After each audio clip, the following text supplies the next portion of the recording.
Good morning, everyone. My name is Jim Ryan, and I'm the president of the University of Virginia.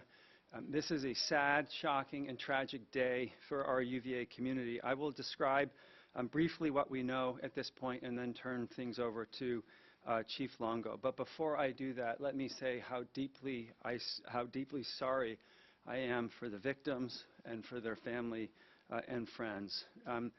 So in terms of what we know, as I mentioned in an email we sent out early this morning, last night at approximately 10:30 p.m., University Police responded to a call of shots fired in the Culbreth parking garage area.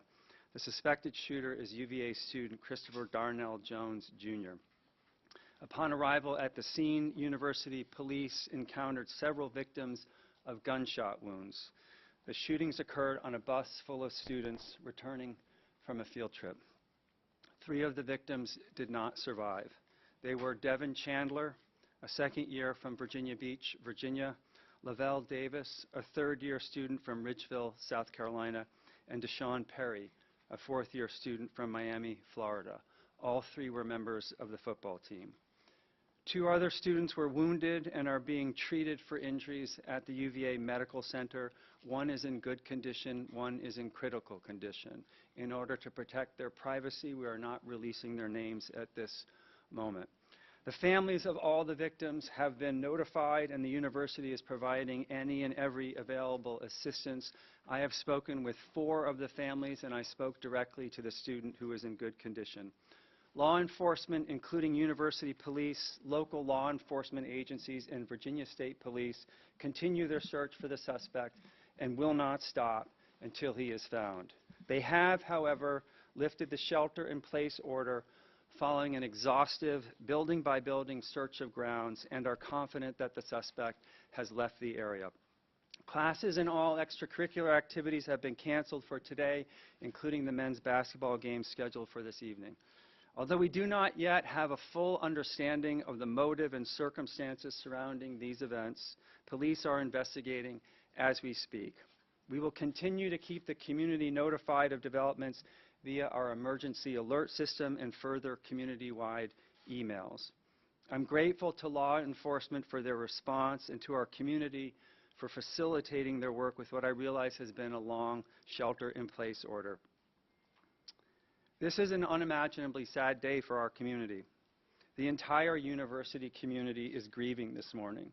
My heart is broken for the victims and their families and for all those who knew and loved them, and they are all in my prayers. As I've said before, when I see our students, I see my own kids. And I cannot imagine anything worse for a parent than to lose a child. Please know we will do everything we can to honor their lives, and we'll come together soon as a community to mourn these losses. In the meantime, if you need help, especially our students, please don't hesitate to reach out to the resources listed in the email I sent early this morning. And please reach out to each other and lend each other an ear and a shoulder, even if virtually. This is an extraordinarily difficult day for our community, and we need to comfort and support each other and those closest to the victims of this horrendous shooting. Thank you, and now I'd like to turn it over to Chief Longo.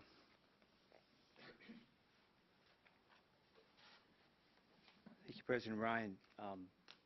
Thank all of you for assembling in here this afternoon and giving us the opportunity to tell what happened over the last several hours and perhaps even answer some of your questions. I'll say from the very beginning, there will be questions that will have no answers. And it's not because I don't want to tell you, it's because we just don't know. So I hope you'll be patient with that and trust that when we do know, you'll know. This has been an incredibly long evening, very tragic circumstances for our university community, for the city of Charlottesville, the county of Albemarle, the Commonwealth. It's especially tragic for a small number of families who we've had to break some really bad news to. And some of you tried to reach out throughout the evening, and we didn't take your calls. I apologize for that. One or more of you might even got hung up on in the midst of chaos, and so I apologize for that as well. When this call came out just after 10 o'clock last night, about 10:16, and we knew the circumstances, we immediately initiated an emergency alert. Everyone with a UVA email address and a cell phone number that we have access to gets that alert, and that alert is sent out by our Office of Emergency Management. It's updated every 15 minutes, which is as much information as we can provide. And since 10/16 up until just about 30 minutes ago, our students were sheltered where they were, and more than 500 of them were sheltered in buildings throughout grounds, studying in libraries, classrooms, and other places. And they've cooperated with the directive that they received, and we're very grateful for that as well. And fortunately, we've been able to lift that alert. As President Ryan mentioned, thanks to the partnership of our City of Charlottesville partners, County of Albemarle, the Virginia State Police, our federal partners, the ATF, the FBI, the U.S. Marshal Service, a host of law enforcement officers who came to us to help secure a scene, search for evidence, process that scene for evidence, and now secure our grounds. While we did the exhaustive search to the very best of our abilities, we're reasonably confident that the person responsible for this tragedy is not on our grounds. But make no mistake about it, we will find him wherever he is and bring the resources of every federal law enforcement agency in this nation who has the capacity and the ability to look for him beyond our boundaries. And if he's in the Commonwealth of Virginia, the people that are standing behind me will engage in that search as well.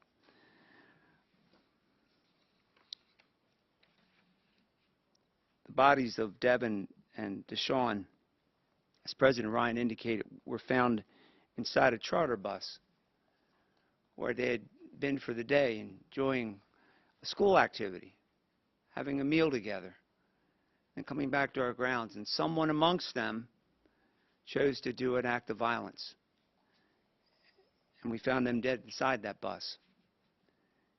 And for hours, we had to process a crime scene. And I know I don't have to tell you how difficult that is for a family to not know, to see email chatter and social media. And boy, we did our best to try to keep up with that, to let people know what we knew and what we were trying to do. And hopefully now that we've caught up, we'll be able to continue to share that message to the many families across this world that have young people here at our university, to let them know that their young people are okay and that there will be people here for many days to take care of them.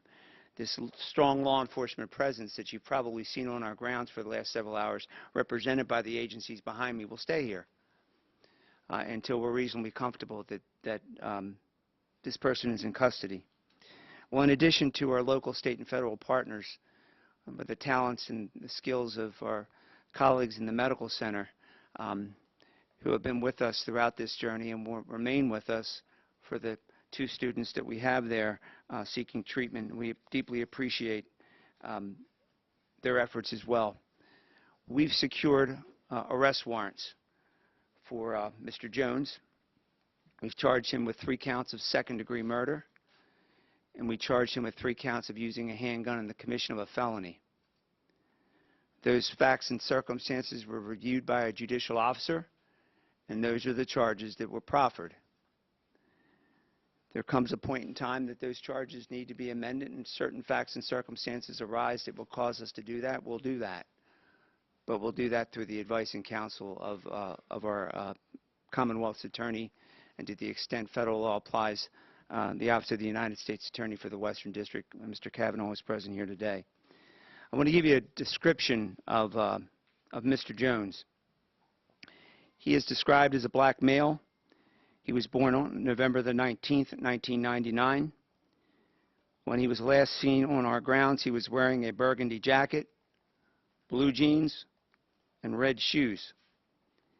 We believe he's driving a black SUV bearing Virginia registration, T as in Tango, W as in Whiskey, X as in X-ray, 3580.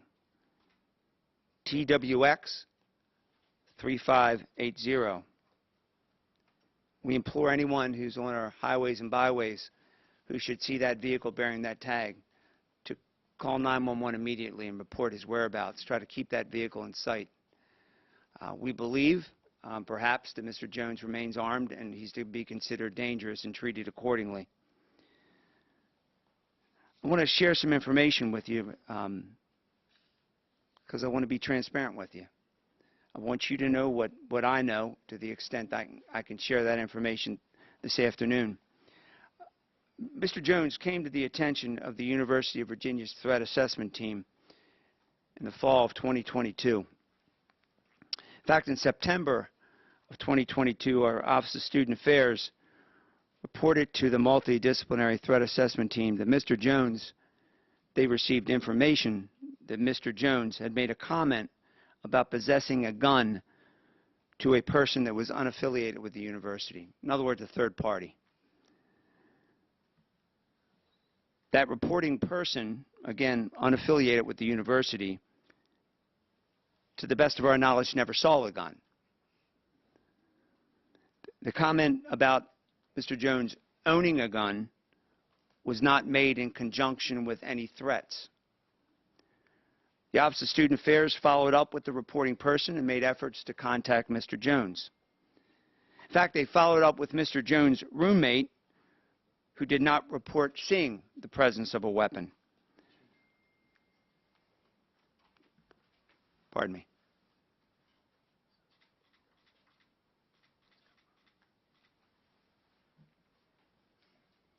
Thank you, Captain.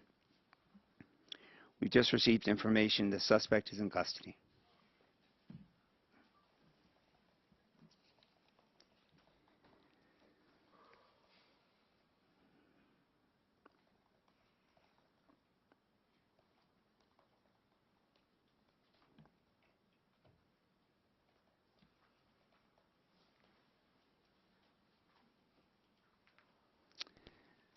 Just need a moment to thank God.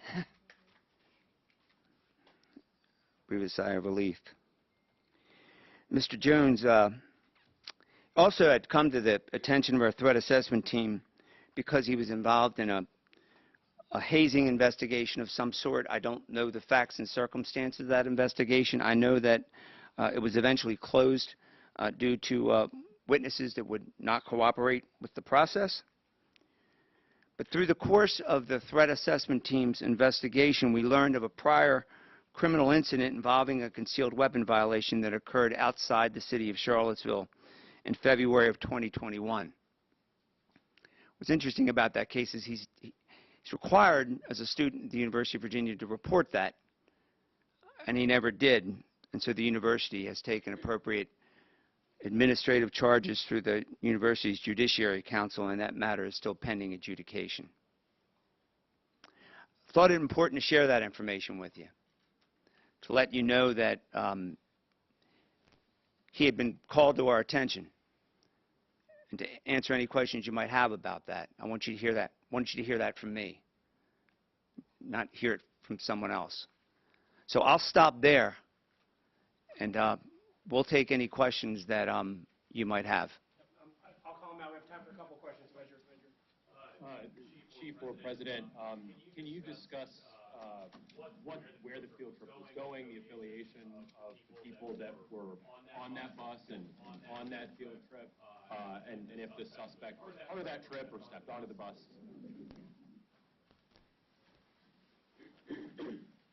Thank you for the question.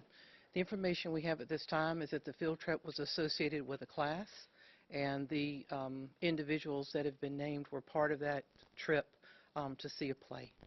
That is, to see a play associated with the class. So it was a class field trip. Was the suspect in that class, or I do not have those details. Do you know what class it was? I do not. What play it was? I'm sorry? You know what play it was? I do not. We're seeking out all of that information. As you can imagine, the students are quite traumatized by the tragic events. was the play in Washington, D.C.? I do not have the exact location. We are finalizing all of that. The three victims who died were football players. So the play was in Washington, D.C. Yeah. Where and how was the play happening?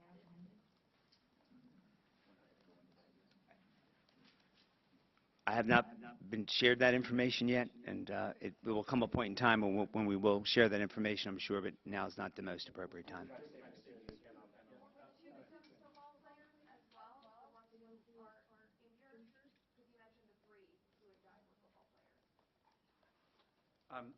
We're not releasing information about the patients who are still in the hospital at this time. Right in the back left. Yeah, Chief, you mentioned that these been previously brought to your attention. Did your office ever make contact, or the Student Assessment Office ever make contact with Jones prior to this? I can't speak for Student Affairs. The University Police Department had no contact him with this. The University Police Department is one of many people that's on that multidisciplinary threat assessment team, and we provide some of the background with respect to individuals to come before that team, but to my knowledge, we did not have any contact with Mr. Jones with regard to that incident.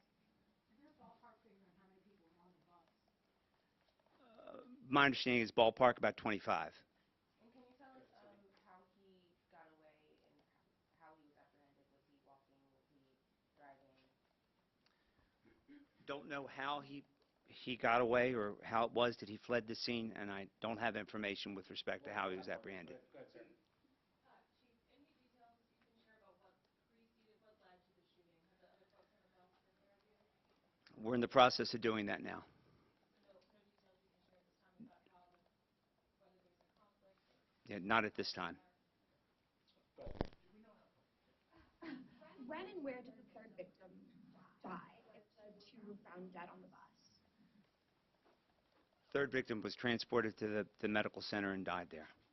Time for just a couple more. Do we know Mr. Jones's status? At one point, he was on the football team. He was still a student here as of this morning. Was he still affiliated with the football team? He was still a student, but to my knowledge, he was no longer on the football team and hadn't been on the team for over a year. The two other victims were students. Time for two more. Go ahead in the long cut.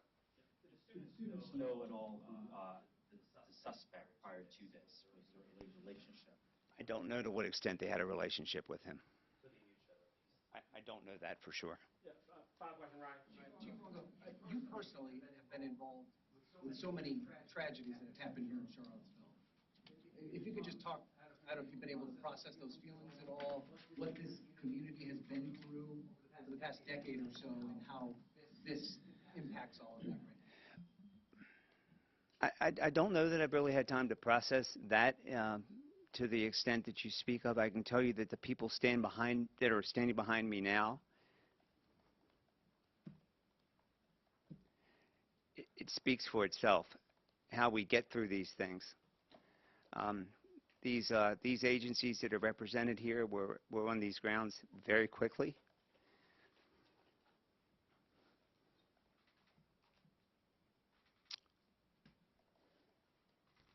I'll try to do better next time. That's all I have for right now. We can't do this alone, and we obviously haven't. And we Found on campus, or off campus at least. Or where he's in custody, or he was brought into custody? Well, I can tell you to the best of my knowledge, he was not found on campus. I cannot tell you where he was located or where he was taken into custody or where he's located now. State police take him into custody? We'll have more information on that. Thank you all very much. Everybody get back to Is there a motive? Do we know anything about a motive? We'll have more information as we have it. Thank you all very much for coming today.